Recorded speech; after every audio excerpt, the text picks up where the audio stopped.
Hello student, आइए पढ़ते हैं कक्षा 9 हिंदी व्याकरण से पाठ अलंकार। अलंकार क्या होता है? अलंकार किसे कहते हैं?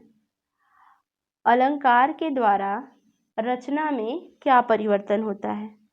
क्या अलंकार गद्य और काव्य दोनों में प्रयुक्त होता है या ज़्यादातर पद्य में प्रयुक्त होता है? सबसे पहले तो अलंकार किन किन शब्दों से बनता है, अलंकार का क्या महत्व होता है और वो किस चीज़ की शोभा को बढ़ाते हैं। तो आइए शुरू करते हैं पाठ। अलंकार दो शब्दों से मिलकर बना है, अलम प्लस कार। यहाँ पर अलम का अर्थ होता है आभूषण। मानव समाज बहुत ही सौंदर्योपासक यानी सौंदर्य का उपासक है, यानी सुंदरता का उपासक है, क्योंकि सुंदर चीज़ें सबको पसंद आती हैं। उसकी प्रवृत्ति के कारण ही अलंकारों को जन्म दिया गया। प्रवृत्ति यानी उसके इसी आचरण के कारण ही अलंकारों को जन्म दिया गया। जिस तरह से एक नारी अपनी सुंदरता को बढ़ाने के लिए आभूषणों को प्रयोग में लाती है, उसी प्रकार भाषा को सुंदर बनाने के लिए अलंकारों का प्रयोग किया जाता है। अर्थात जो शब्द काव्य की शोभा को बढ़ाते हैं उसे अलंकार कहते हैं। क्वेश्चन यहाँ से बनता है, अलंकार किन दो शब्दों से मिलकर बना है? तो अलंकार दो शब्दों से अलम प्लस कार। दूसरा क्वेश्चन, अलम प्लस कार का क्या अर्थ होता है? तो अलम का अर्थ होता है आभूषण और मानव समाज में सौंदर्योपासक की प्रवृत्ति के कारण उसे अलंकारों से जोड़ दिया गया है। जिस प्रकार से अपनी सुंदरता को बढ़ाने के लिए स्त्रियां आभूषण धारण करती हैं, उसी प्रकार काव्य की शोभा को बढ़ाने के लिए अलंकारों का प्रयोग किया जाता है। आगे देखते हैं, जैसे भूषण बिना न सोवै कविता बनिता मीत, यानी आभूषण के बिना शोभित नहीं देता, ना कविता ना बनिता ना मित्र। यानी जब तक उसको हम अलंकृत नहीं करते हैं, ओजपूर्ण भाषाओं का प्रयोग नहीं करते हैं, तब तक उसकी शोभा में निखार नहीं आता है। अब हम पढ़ेंगे अलंकारों के भेद। अलंकार के कितने भेद होते हैं?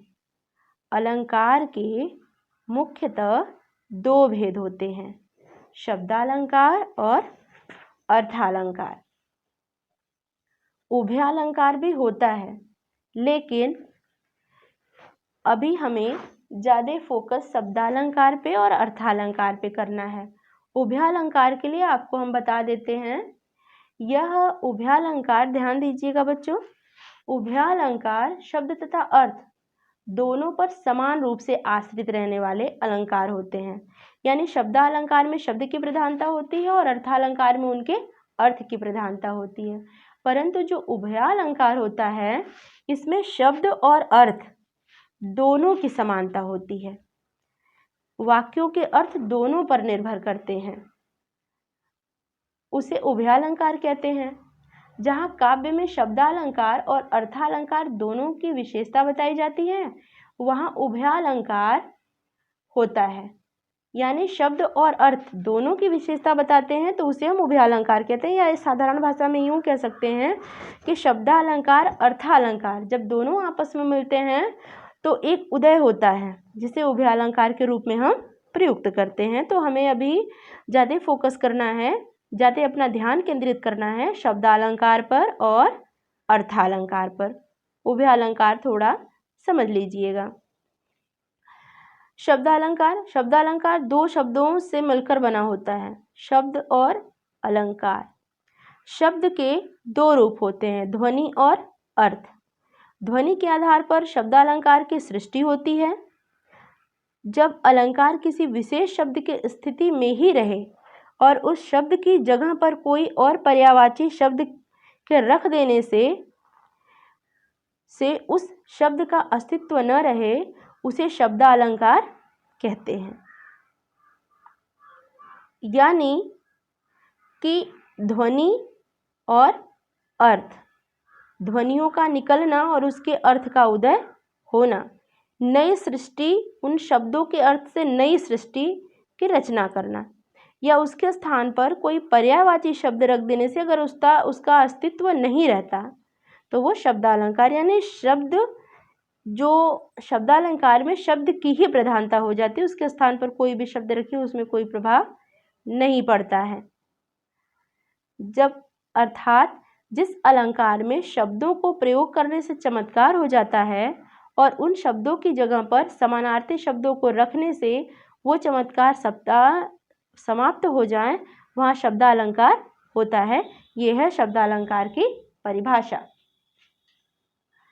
मुख्यतः शब्दालंकार को हम यूं भी कह सकते हैं कि जब शब्द निर्माण की प्रक्रिया में ध्वनि तथा अर्थ महत्वपूर्ण समन्वय रखते हैं, ध्वनि के आधार पर काव्य में उत्पन्न विशिष्टता यानी विशेषता, यानी जब उसकी साज सज्जा पर प्रभाव डालता है, तब यहाँ पर शब्दालंकार होता है, यानी शब्दों के द्वारा उसमें चमत्कार उत्पन्न होना।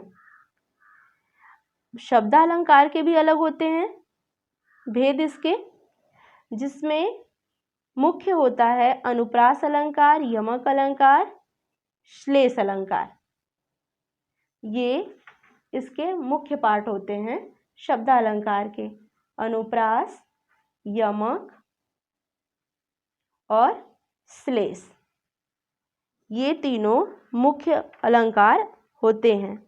इसमें जो दिया है पुनरुक्ति अलंकार, विप्सा अलंकार, वक्रोक्ति अलंकार, ये सिर्फ थोड़ा समझने के लिए है, लेकिन मुख्य हमें ध्यान केंद्रित करना है अनुप्रास, यमक और 6 नंबर पे जो इसमें श्लेष दिया हुआ है वो।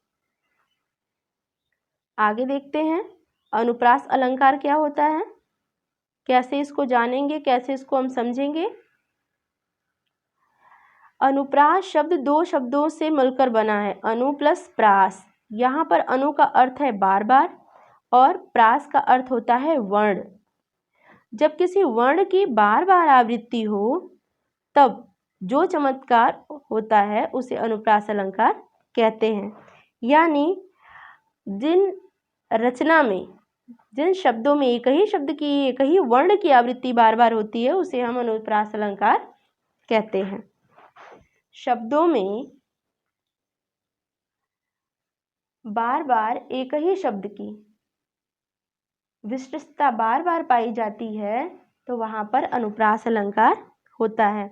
जैसे जन मन रंजन, दनुज मनुज, रूप सूर भूप, विश्व बदर इव धृत उदर, जोवत सोवत सूप। अब यहाँ पर न, रंजन, मंजन, दनुज, मनुज आदि, यहाँ पर पहले में र, दूसरे में न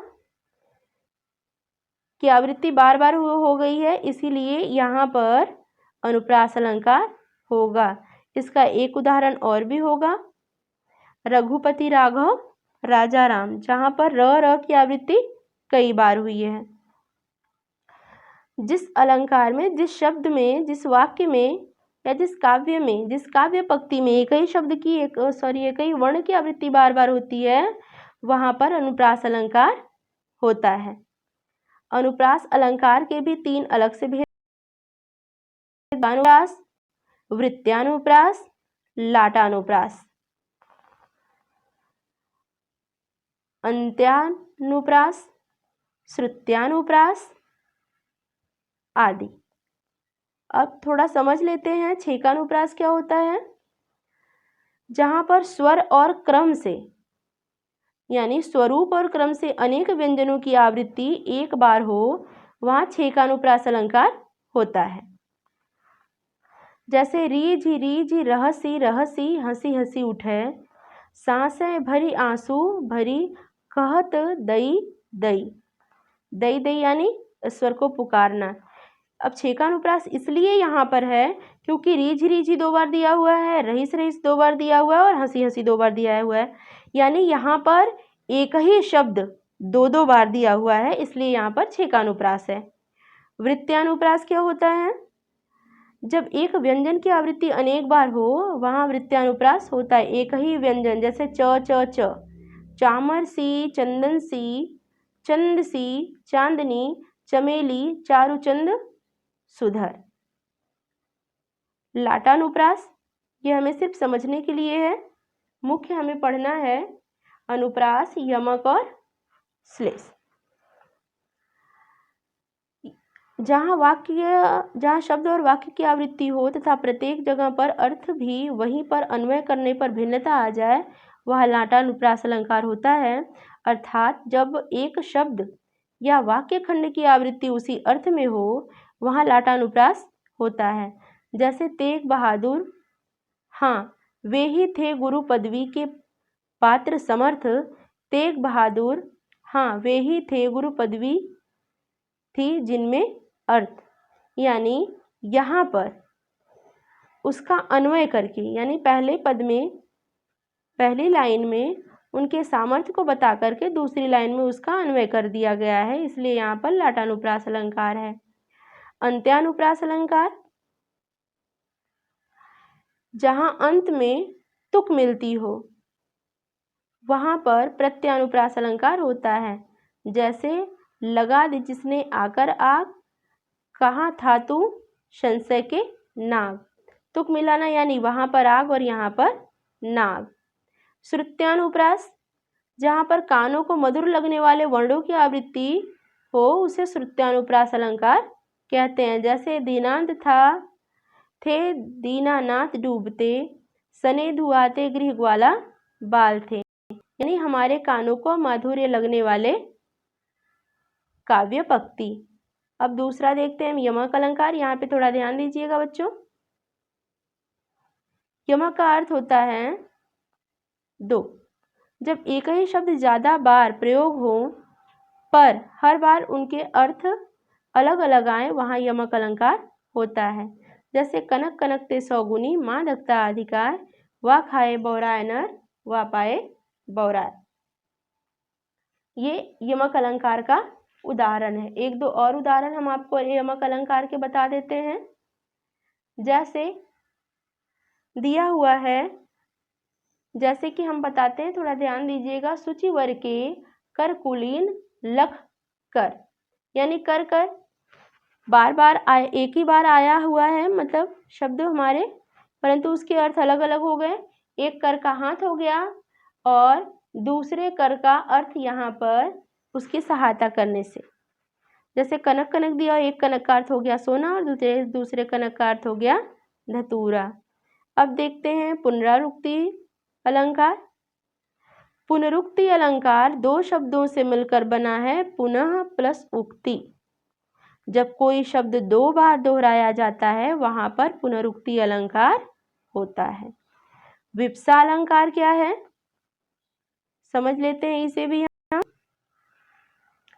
विप्सा अलंकार जब आदर, हर्ष, शोक, विस्मयादि बोधक आदि भावों को प्रभावशाली रूप से व्यक्त करने के लिए शब्दों की पुनरुक्ति को ही विप्सा अलंकार कहते हैं। जैसे मोहि मोहि मोहन को मन भयो राधा में, राधा मन मोहि मोहि मोहन मई मई। यहाँ पर मोहि मोहि मोहन को, यानी मोहन के मन को मोह करके, भयो राधा में, मोहन तो राधा में हो गए, और राधा के मन को मोह मोह करके राधा मोहनमयी हो गई, यानी उन्हीं में समाहित हो गई।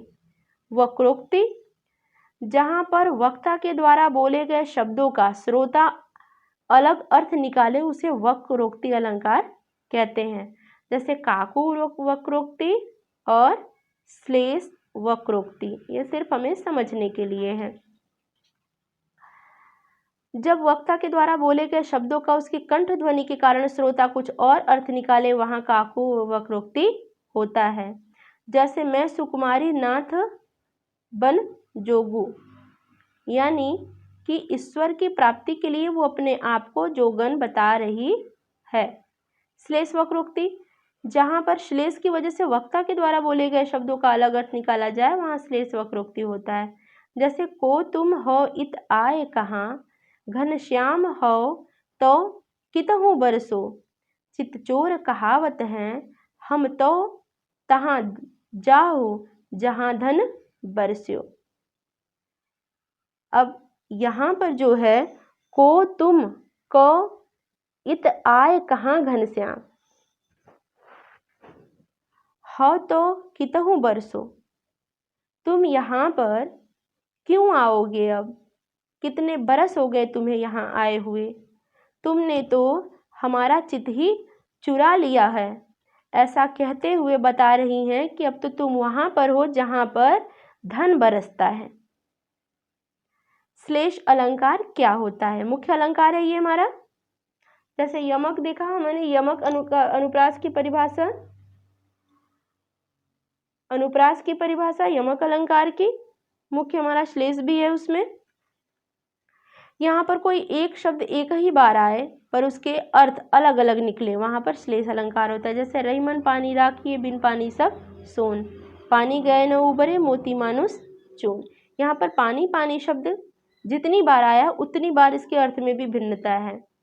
रही मन पानी राखिए, पानी राखिए यानी मर्यादा, पानी गए न उबरे, पीने का पानी और मर्यादा का पानी और चूने का पानी। शब्द अलंकार हो गया। अर्थालंकार देख लेते हैं हम। जहां पर अर्थ के माध्यम से काव्य में चमत्कार उत्पन्न होता है उसे हम अर्थालंकार कहते हैं। अर्थालंकार के भी कई भाग होते हैं, उपमा, रूपक, उत्प्रेक्षा और अतिशयोक्ति और मानवीकरण। 5 भाग इसके मुख्य होते हैं, 5 भेद इसके मुख्य होते हैं। इसमें देखने के लिए आपको 10th, 11th, 12th, 13, 14, 15, 16, 17, 18, 19, 20, 21। लेकिन हमें इसमें से शब्दालंकार में से उपमा अलंकार, रूपक अलंकार, उपमा हो गया, रूपक हो गया, ध्यान दीजिएगा, इसे नोट डाउन भी करते जाइएगा सुनते समय। उपमा, रूपक, उत्प्रेक्षा, अतिशयोक्ति, इतना मुख्य है और ये हमें मुख्य रूप से पढ़ना भी है और अपनी उत्तर पुस्तिका में उसे लिखना भी है। तो आइए पहले हम शुरू करते हैं उपमा अलंकार से। हमें कौन कौन सा ध्यान रखना है? उपमा, रूपक, उत्प्रेक्षा, थर्ड ऊपर से हो गया। उसके बाद अब हम बिल्कुल यहाँ पर लास्ट में आ जाएंगे। लास्ट में यहाँ पर भी 3 अलंकार दिया हुआ है। मानवीकरण ये भी है, मस्ट उसी का भाग है जैसा कि मैंने पहले बताया था। और अतिशयोक्ति होगा। तो काव्यलिंग अलंकार है, स्वभावोक्ति अलंकार है, इन सबको हमें सिर्फ समझ लेना है। लेकिन हमें मुख्य रूप से शब्दालंकार में अर्थालंकार में पढ़ना है उपमा, रूपक, उत्प्रेक्षा, अतिशयोक्ति और मानवीकरण। तो उपमा अलंकार क्या होता है? उपमा शब्द का अर्थ होता है तुलना। जब किसी व्यक्ति या वस्तु की तुलना किसी दूसरे व्यक्ति या वस्तु से की जाए वहाँ पर उपमा अलंकार होता है। जैसे सागर सा गंभीर हृदय हो, गिरि सा ऊंचा हो जिसका मन, यानी व्यक्ति का हृदय जो है वो सागर सा गंभीर हो कि उसके हृदय में, सागर के हृदय में यानी उसकी गहराई में न जाने कितने जड़ रत्न समाहित होते हैं, परंतु वो उसे उसी गंभीरता के साथ धारण करता है। और अगर ऊंचा हो, अपने मन को ऊंचा बनाना हो तो उसमें उसे गिरि यानी पर्वत के समान ऊंचा बनाना चाहिए। उपमा अलंकार के अलग अलग अंग होते हैं, उपमेय, उपमान, वाचक और साधारण। ये ध्यान रखने योग्य बातें हैं। उपमेय क्या होता है? उपमेय का अर्थ होता है उपमा देने योग्य। अगर जिस वस्तु की समानता किसी दूसरी वस्तु से की जाए वहां पर उपमेय होता है। उपमान क्या होता है? उपमेय की उपमा जिसे दी जाती है उसे उपमान कहते हैं, अर्थात उपमेय की जिसके साथ समानता बताई जाती है उसे उपमान कहते हैं। इसे ध्यान से पढ़िएगा भी, समझिएगा भी और अपनी उत्तर पुस्तिका पर नोट डाउन भी कीजिएगा। वाचक शब्द क्या होता है? जब उपमेय और उपमान में समानता दिखाई जाती है तब जिस शब्द का प्रयोग किया जाता है उसे हम वाचक शब्द कहते हैं। जैसे सा से सी से सम होता है। साधारण धर्म क्या होता है? दो वस्तुओं के बीच समानता दिखाने के लिए जब किसी ऐसे गुण या धर्म की मदद ली जाती है जो दोनों में वर्तमान स्थिति में हो। किसी गुण या धर्म को साधारण धर्म कहते हैं, उसी के गुण और धर्म को साधारण धर्म कहते हैं। उपमा अलंकार के भेद पूर्णोपमा और लुप्तोपमा। उपमा अलंकार के भी दो भेद हमारे यहाँ पर हो गए। पूर्णोपमा जिसमें उपमा के सभी अंग होते हैं, उपमेय, उपमान, वाचक शब्द, साधारण धर्म आदि होते हैं, वहाँ पर पूर्णोपमा होता है, यानी पूर्ण रूप से उसकी उपमा। जैसे सागर सा गंभीर हृदय हो, गिर सा ऊंचा मन, जैसा कि हमने पहले भी पढ़ा था। अब लुप्तोपमा, इसमें उपमा के चारों अंगों में से यदि एक या दो का या फिर तीन का न होना पाया जाए वहाँ लुप्तोपमा होता है। कल्पना की अतिशय कोमल, जैसा हम देखते हैं कि इसमें उपमेय नहीं है इसलिए यहाँ पर लुप्तोपमा है। रूपक अलंकार क्या होता है? जहाँ पर उपमेय और उपमान में कोई अंतर न दिखाई दे वहाँ रूपक अलंकार होता है, अर्थात जहाँ पर उपमेय और उपमान के बीच के भेद को ही समाप्त कर दिया जाता है वहाँ पर रूपक अलंकार होता है, यानी किसी से तुलना न किया जाए बल्कि उसे उसका रूप ही प्रदान कर दिया जाता है, तो वहाँ पर रूपक अलंकार होता है। जैसे उदित उदयगिरि मंच पर रघुबर बाल पतंग, बिगसे संत सरोज सब हर्षे लोचन भ्रंग। यानी कि यहाँ पर भगवान राम के आने पर इस तरीके से लोग वहाँ पर दिखने लगे जैसे आकाश में पतंगे, बच्चों के हाथों की जो पतंगे होती हैं वो आसमान को पूरी तरह से ढक लेती हैं। उसी के समान व्यक्ति को यहाँ पर व्यक्ति न कह करके बल्कि पतंग बता दिया गया है और उगते हुए सूरज की भांति यहाँ पर रामचंद्र जी उपस्थित हो गए हैं। रूपक अलंकार में ध्यान रखने योग्य निम्न बातें: उपमेय को उपमान का रूप देना, वाचक शब्दों का लोप होना, उपमेय का भी साथ में वर्णन। रूपक के भेद: रूपक का समरूपक, अधिक रूपक, न्यून रूपक अलंकार। समरूपक यानी समानता को बताता है, किसके साथ किसकी समानता की गई, कहाँ उपमेय में किस उपमान के संबंध को बताया गया। पहला है इसमें उपमेय और उपमान में समानता दिखाई जाती है वहाँ पर समरूपक होता है। जैसे वीति विभावरी जागरी, अंबर पनघट में डूबी रही तारा घट उषा नागरी। वीति विभावरी जागरी यानी कि जगाने के लिए बताया जा रहा है कि अब उठ जाओ। अंबर में यानी आसमान में और पनघट में तारा घट उषा नागरी, जैसे कि औरतें जा करके तालाब में, नदी में अपनी गगरी को डुबाती हैं, उसी प्रकार सूर्य जो है वो जल के भीतर समाहित हो रहा है। अधिक रूपक अलंकार क्या होता है? जहाँ पर उपमेय में उपमान की तुलना में कुछ न्यूनता का बोध होता है वहाँ पर अधिक रूपक अलंकार होता है। न्यून रूपक क्या होता है? इसमें उपमान की तुलना में उपमेय को निम्न दिखाया जाता है, वहाँ पर न्यून रूपक अलंकार होता है। आगे जैसे जन्म सिंधु विष बंधु पुनि, दीन मलिन समलंग, सिय मुख समता पावकिमी, चंद्र वापुरु रंग। जन्म सिंधु विष बंधु पुनि, दीन मलिन सकलंग। न्यून संबंध को स्थापित करते हुए इसमें सियमुख समता पावमिक चंद्र पाकुरो रंग, यानी सीता जी की सुंदरता अप्रतिम है ऐसा प्रतीत होता है जैसे सिंधु से ही मुखरित हो उठी हैं वो, और राम के विछोह में उन पे दीनता छा गई है। उत्प्रेक्षा अलंकार क्या होता है? जहाँ पर उपमान के न होने पर उपमेय को ही उपमान मान लिया जाए, अर्थात जहाँ पर अप्रस्तुत को प्रस्तुत मान लिया जाए, वहाँ पर उत्प्रेक्षा अलंकार होता है। जैसे सखी सोहत गोपाल के उर गुंजन की माल, बाहर सोवत मनु पिए दावा नल की ज्वाल।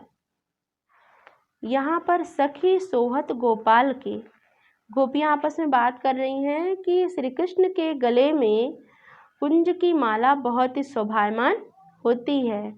बाहर सोवत मनु पियो दावा नल की ज्वाल, परंतु हमसे दूर होने के बाद में उनकी विरह अग्नि हमें जंगल के आग की भांति जलाती है। उत्प्रेक्षा अलंकार के भी भेद होते हैं। वस्तु प्रेक्षा, हेतु प्रेक्षा, फलोत्प्रेक्षा। वस्तु प्रेक्षा क्या होता है? पहले हम इसको देख लेते हैं, थोड़ा समझ लेते हैं। जहाँ पर वस्तु में प्रस्तुत में अप्रस्तुत की संभावना दिखाई जाए, वहाँ पर वस्तु प्रेक्षा होता है, जैसा कि हमने पहले इसको पढ़ा था। हेतु प्रेक्षा, जहाँ अहेतु में हेतु की संभावना देखी जाए, अर्थात वास्तविक कारण को छोड़कर अन्य हेतु को मान लिया जाए, वहाँ पर हेतु प्रेक्षा अलंकार होता है। फलोत्प्रेक्षा, इसमें वास्तविक फल के न होने पर भी उसी को फल मान लिया जाता है, वहाँ पर फलोत्प्रेक्षा होता है। जैसे खंजरीर नहीं लखी परत, कुछ दिन साची बात, बाल द्रगन समहीन को करण मनो तप जात। यानी कार्य करने के बाद में अगर वो बात सच्ची भी हो तो हृदय में खंजर के समान प्रतीत होती है, और हमें उसके लिए तप के समान अपने आप को तपाकर उसे ग्रहण करने की क्षमता रखनी चाहिए। दृष्टांत, जहाँ दो सामान्य या दोनों विशेष वाक्यों में बिंब प्रतिबिंब भाव होता है, वहाँ पर दृष्टांत अलंकार होता है। इस प्रकार अलंकार में उपमेय रूप में कही गई बात से मिलती जुलती उपमान रूप में दूसरे वाक्य में होती है। यहाँ शब्दालंकार उभयालंकार का भी प्रयोग किया जाता है।